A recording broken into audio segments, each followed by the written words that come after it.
Willkommen zurück.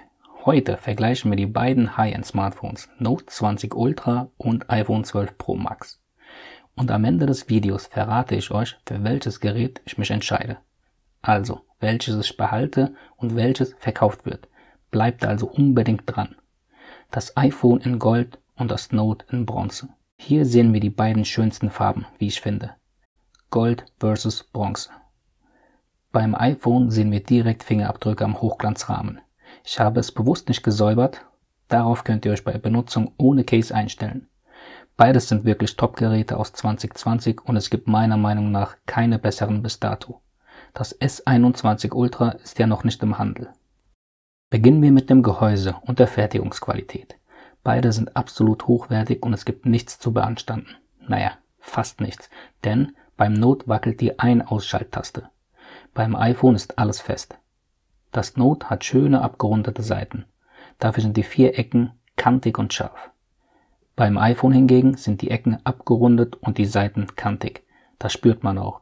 Ich meine diese Kante spürt man extrem. Und hier ist es diese Kante. Man spürt's, man fühlt's. Ein Case könnte natürlich Abhilfe schaffen. Das iPhone ist breiter und liegt nicht so gut in der Hand wie das schmalere Note 20 Ultra. Obwohl es mit 6,9 Zoll das größere Display besitzt, im Gegensatz zu 6,7 Zoll beim iPhone. Das Note ist verglichen wirklich ein Handschmeichler. Es liegt sehr gut in der Hand. Ich habe es sehr, sehr gerne in der Hand. Es ist lediglich ein wenig höher, aber das wissen wir ja alle bereits. Ergebnis im Punkt Fertigungsqualität. Das iPhone gewinnt, da hier keine Tasten wackeln und auch sonst nichts wackelt oder klappert. Wir kommen zur Entsperrmethode. Ein Tab hier und Doppeltap hier. Wir sehen jetzt die erste Problematik seit dem Jahr 2020. Face ID ist hinter der Kamera oder mit Maske nutzlos und wir müssen jedes Mal den PIN eingeben. Das Note kennt diese Probleme gar nicht. Ein Tab und fertig. Absolut genial und komfortabel in Zeiten von Corona und Maske. Vor allem außerhalb der 4 Wände, wo Fremde den PIN sehen könnten. Dieser Punkt geht ganz klar an das Note. Wie sieht es mit den Displays aus? Wie gesagt, das Note hat ein 6,9 Zoll Display und das iPhone 6,7. Beide sind massiv groß und hochwertig. Das Note hat ein 120 Hertz Wiederholrate. Das kann ich euch einmal kurz zeigen. Die Standard-Wiederholrate ist aktuell auf Standard. Das heißt, ich verzichte auf die 120 Hertz. Warum mache ich das? Aus dem einfachen Grund, damit ich die höhere Bildschirmauflösung WQHD Plus nutzen kann, um es mit dem iPhone vergleichen zu können. Denn das iPhone besitzt kein 120 Hertz Display und kommt ab Werk mit einer hohen Auflösung. Die maximale Helligkeit beider Geräte ist klasse. Das Note 20 schafft 1600 Nits im Automatikmodus und das iPhone 1200. Im manuellen Modus schafft das Note 680 Nits und das iPhone dann bessere 800. Also ein Unentschieden in der maximalen Helligkeit. Wie sieht es mit den Displayrändern und dem Design aus? Welches sieht moderner aus? Guckt euch mal diese Seitenränder an. Ich meine, wir haben hier abgerundete Ränder und man sieht fast keine Seitenränder. Wir haben hier oben keine Notch, sondern ein kleines Punch-Hole. Ganz, ganz dünne Bildschirmränder. Das Einzige, was mich stört, ist, wenn ich das mal zeigen darf, dass dieser Rand hier breiter ist als der obere. Das erzeugt eine Asymmetrie, das mich stört. Denn ich lege sehr viel Wert auf Symmetrie. Ich hätte mir gewünscht, dass Samsung diesen Rand so dünn wie oben macht oder den da oben so dick bzw. breit wie hier unten. Abgesehen davon gewinnt das Note für das modernere Design. Ganz klar. Guckt euch mal diese Notch da oben an. Was für ein Einschnitt und diese Ränder sind auch nicht so dünn. Hier haben wir den Vergleich. Das einzig Positive ist, dass die Ränder durchgehend gleich breit sind, also symmetrisch sind. Wie sehen die Farben aus? Naja, ich kann es euch ja mal zeigen. Das Note lässt uns die Sättigung wählen. Wir können zwischen lebendig oder natürlich wählen. Bei lebendig knallen die Farben noch mehr. Schaut euch das mal an. Aber wer gewinnt denn nun die Kategorie Display? Das iPhone. 120 Hertz hin oder her. Denn die Qualität des Panels an sich ist hochwertiger. Das merkt man vor allem nachts bei niedrigster Helligkeit. Das Note hat ein Grünstichproblem, das vor allem im 120 Hertz Modus auffällt. Bei 60 Hertz ist das Problem weniger zu sehen, aber trotzdem vorhanden. Das iPhone hat nun mal das bessere und homogenere Panel. Als Beweis zeige ich euch Fotos. Hier bei 60 Hertz und hier bei 120 Hertz. Und das ist das iPhone. In puncto Lautsprecher hat wieder das iPhone die Nase vorne. Das iPhone wird lauter und erzeugt mehr Volumen und Bass. Hört für euch selbst.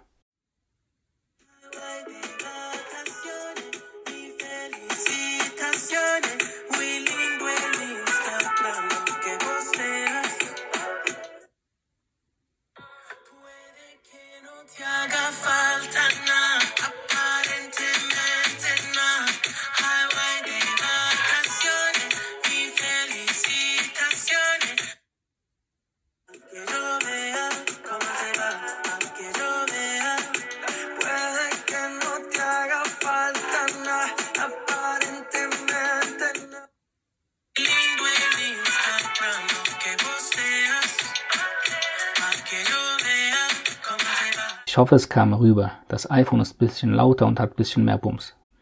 Wir kommen zu den Kameras. Das iPhone hat eine 12 Megapixel Frontkamera mit f2.2 Blende und das Note hat eine 10 Megapixel Frontkamera, auch mit f2.2 Blende. Auf der Rückseite hat das Note eine 12 Megapixel Ultraweitwinkel, eine 108 Megapixel Weitwinkel und eine 12 Megapixel Telekamera mit 5-fach optischem Zoom. Das ist krass. Hier ist die Periskopkamera. Hier ist der Laserfokus und darüber das Blitzlicht. Die Telekamera ist schon wahnsinnig gut. Sie erlaubt es uns 5-fach ran zu zoomen. Die 108 Megapixel Kamera ermöglicht es uns, knackscharfe Bilder bei guten Lichtbedingungen zu machen. Im Gegensatz dazu hat das iPhone 3x 12 Megapixel Kameras.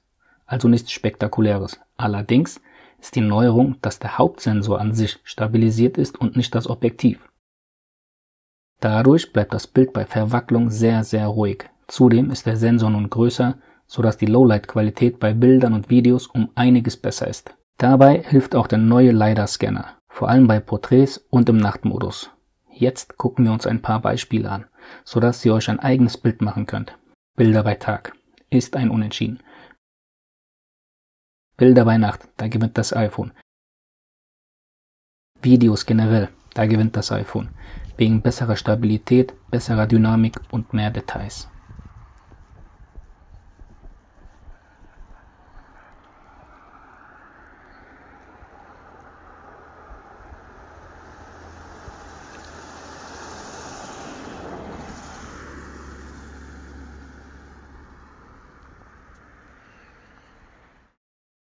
Wir kommen zur Performance. Sobald ich beide Geräte nebeneinander benutze, fällt mir auf, dass das iPhone mit dem hochpotenten A14-Chip einfach schneller ist. Wenn ich das Note aber abseits des iPhones benutze, ist es auch sehr potent. Und in Kombination mit den 120 Hz wirkt es sehr flüssig. Ich werde jetzt COD Mobile starten, damit wir die Kraft des A14 sehen.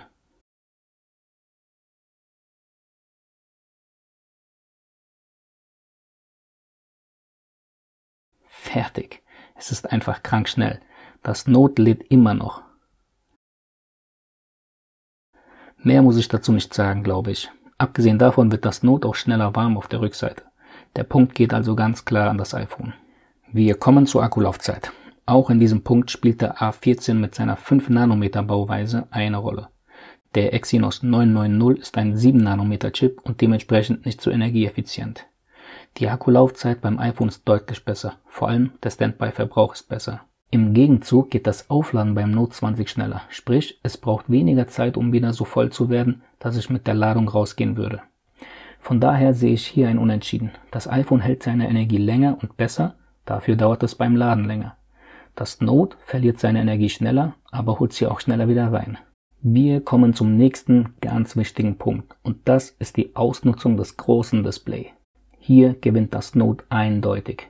Es gibt den Splitscreen. Hier zum Beispiel YouTube und die Einstellungen oder YouTube und WhatsApp oder. Ihr seht die verschiedenen Kombinationsmöglichkeiten. Wann ist das hilfreich? Beispielsweise guckt man sich auf YouTube ein Tutorial an und kann im unteren Fenster direkt die Anpassung vornehmen, sodass man nicht zwischen den Apps hin und her wechseln braucht. Auch die Tatsache, dass wir das Note horizontal nutzen können, ist ein Segen. Denn es ist super hilfreich, wenn wir zum Beispiel im Internet surfen und danach die App verlassen. Wir landen sofort im horizontalen Modus und können das Gerät weiter nutzen. Ja, selbst die Apple Music App für Android kann horizontal bedient werden. So muss man das Gerät nicht hoch oder runter drehen. Nun gucken wir uns mal das iPhone an. Auch hier browsen wir und verlassen Safari. Aber das Bild bleibt vertikal. Wir sehen alles seitlich, sodass wir das Gerät drehen müssen. Und was ist mit Apple Music? Hier klappt der Horizontalmodus nicht. Es ist nicht vorgesehen. Die Einstellungen hingegen gehen wieder, sogar zweigeteilt, wie beim iPad. Aber verlassen wir die App, bleibt das Bild vertikal. Was soll das? Das ist ein Bruch, eine Unterbrechung in unserer Bedienung. Und das bei solch einem riesigen Display, dem größten jemals in einem iPhone. Ich verstehe es einfach nicht. Gut, nächster Punkt, bei dem das Note ganz klar gewinnt. Einhandmodus. Ihr kennt bereits aus meinem vorherigen Video, dass ich das Note mit nur einer Hand problemlos bedienen kann. Trotz der 6,9 Zoll Größe. Wenn ich Elemente da oben erreichen will, aktiviere ich den Einhandmodus und erreiche einfach alles. Ich komme überall ran. Ich kann einfach alles mit nur einer Hand machen. Und beim iPhone? Ja, versuchen wir das mal. Wenn ich jetzt da oben rankommen will, geht es nicht. Das Einzige, was helfen könnte, ist Reachability. Aber selbst damit geht es nicht. Das ist nicht gut. Auch können wir nicht durch einen Wisch von der Seite einen Schritt zurück, sondern müssen umständlich umgreifen und den Daumen ganz runter bewegen. Man hat zwar sehr viel Platz, aber dieser wird leider gnadenlos verschwendet. Es gibt kein Splitscreen, Reachability ist seit Jahren nicht an die größer werdenden Displays angepasst worden und man kann es nicht horizontal bedienen. Enttäuschend, einfach nur enttäuschend. Apple vergibt hier Potenzial und somit ist es nur eine vergrößerte Darstellung des iPhone 12 Pro. Hoffentlich geht Apple dieses Problem mit iOS 15 an. Wir kommen zu den jeweiligen speziellen Features beider Geräte. Wir beginnen mit dem iPhone. 5G, A14-Chip, Pro-Kamerasystem bezüglich Lowlight, Ceramic Shield. Ich habe noch keine Kratzer drin, obwohl ich keine Schutzfolie verwende. Ich werde aber keine Kratzer provozieren. Dafür ist Jerry Rig Everything da. Edelstahlrahmen mit spezieller Beschichtung beim goldenen Modell. Im Gegensatz dazu hat das Note einen Rahmen aus Aluminium. Edelstahl ist härter als Aluminium und verkraftet Stürze besser, da es nicht so leicht verformt. Wasser- und Staubschutz nach IP68, also 30 Minuten unter Wasser bei einer Tiefe von 6 Metern. AR, also Augmented Reality, wird beworben, sowie der LiDAR-Scanner, der eben bei AR hilft. Wisst ihr, was wir uns jetzt angucken? Kommt, das muss jetzt sein, wo wir beim Thema AR sind. Wir gucken uns das Kind, also Grogu, an. Wir holen ihn jetzt zu uns hierher. Dazu tippen wir in der Google-Suche ein Grogu. Und hier dasselbe. Jetzt wählen wir hier in 3D. Wir erlauben die Zugriffe und scannen den Boden. Tada! Da ist er auch schon. Hallo Grogu, wir haben dich vermisst. Dasselbe machen wir beim iPhone. Und guckt euch mal den Unterschied an. Ich finde die Darstellung beim iPhone wirklich besser. Da hilft der LiDAR-Scanner bestimmt. Dieser kurze Ausflug musste jetzt sein. Wir entlassen Grogu jetzt, er muss weitermachen für Staffel 2. Weiter geht's. ProRAW soll ganz gut sein. Ich habe das allerdings noch nicht ausgetestet. Ihr merkt schon an meinem Gescrolle, die meisten Änderungen und Features sind kamerabezogen. Zu guter Letzt haben wir noch MagSafe, also der kreisrunde Magnetbereich auf der Rückseite für weiteres Zubehör. iOS 14 ist für mich kein Feature, zumindest nicht für das Max. Da erhoffe ich mir von iOS 15 mehr. Gut, kommen wir zum Note. S-Pay wird beworben. Das Design und die Leistung. Die Farben, die Größe. Aber das sind für mich keine Features. Schon eher das Dynamic AMOLED und 120 Hz Display. Na klar, der S-Pen. Das gucken wir uns gleich genauer an. Dann haben wir noch Xbox Game Pass, allerdings noch im Beta-Status. 5G sowie Samsung DeX. Die Schnellladefunktion habe ich bereits angesprochen. 50% in 30 Minuten. Das kommt gut hin mit entsprechendem Adapter. Dann haben wir noch Samsung Knox, den In-Screen Fingerprint Sensor sowie den Wasser- und Staubschutz nach IP68.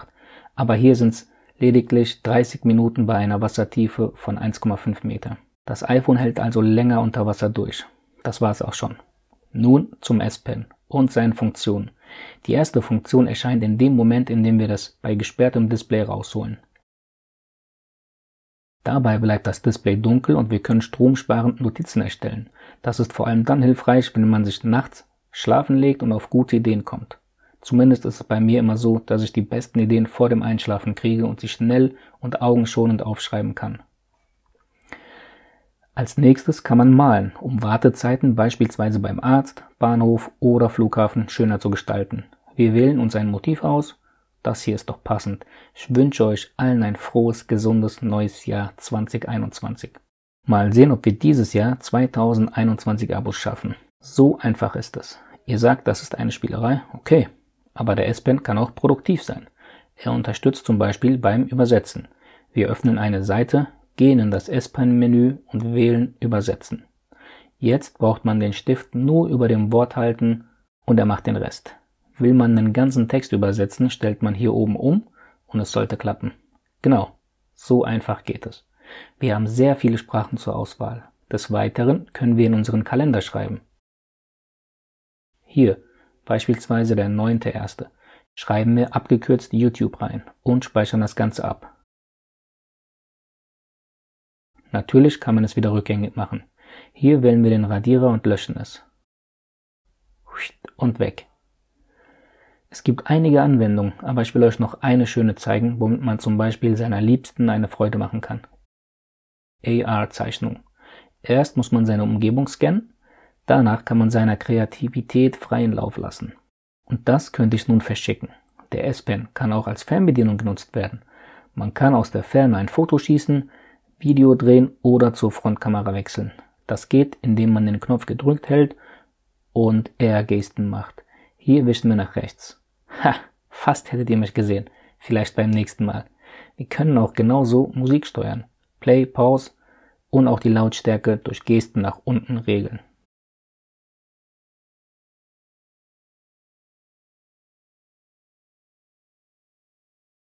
Wir kommen zum Fazit und zu meiner Entscheidung.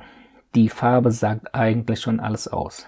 Das goldene Gerät, also das iPhone, gewinnt diesen Vergleich objektiv betrachtet in der Gesamtwertung.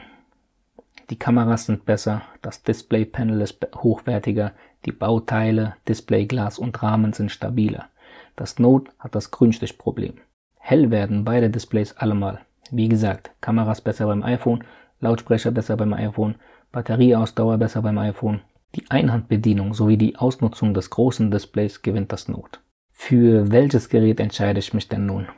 Mein Kopf sagt iPhone, mein Herz sagt Note. Es hat mein Herz erobert, denn es ist kein schlechtes Gerät, nur weil es dem iPhone unterliegt. Im Android-Bereich ist es das Beste für mich. Es macht alles fast so gut wie das iPhone. Aber das Entscheidende, also die Ausnutzung des großen Displays, das, wofür man ein großes Gerät kauft, macht es um Welten besser als das iPhone. Zudem kann man es besser bedienen und es liegt besser in der Hand. Das ist ein sehr wichtiger Punkt. Das Note macht Spaß in der Bedienung. Ich kann Multitasking. Ich kann es horizontal nutzen. Ich kann es nach Belieben anpassen und ich habe den S-Pen. Das iPhone ist langweilig, genial und funktioniert einfach wie immer. Aber es schreibt einem vieles vor und das gefällt mir nicht. Mein Kopf sagt iPhone, denn ich habe ein MacBook, eine Apple Watch, die AirPods Pro und ein iPad. Sie spielen gut zusammen. Auch bräuchte ich eigentlich das iPhone zum Filmen für YouTube und meinen Workflow. Aber mein Herz schlägt nun mal für das Note und überstimmt meinen Kopf. Ich entscheide mich ganz klar für das Note. Zumindest so lange, bis iOS 15 einiges ändert und das nächste iPhone ein 120 Hz Display bietet. Das war's von diesem Video. Vielen Dank fürs Zusehen, macht es gut und bis zum nächsten Mal. Ciao.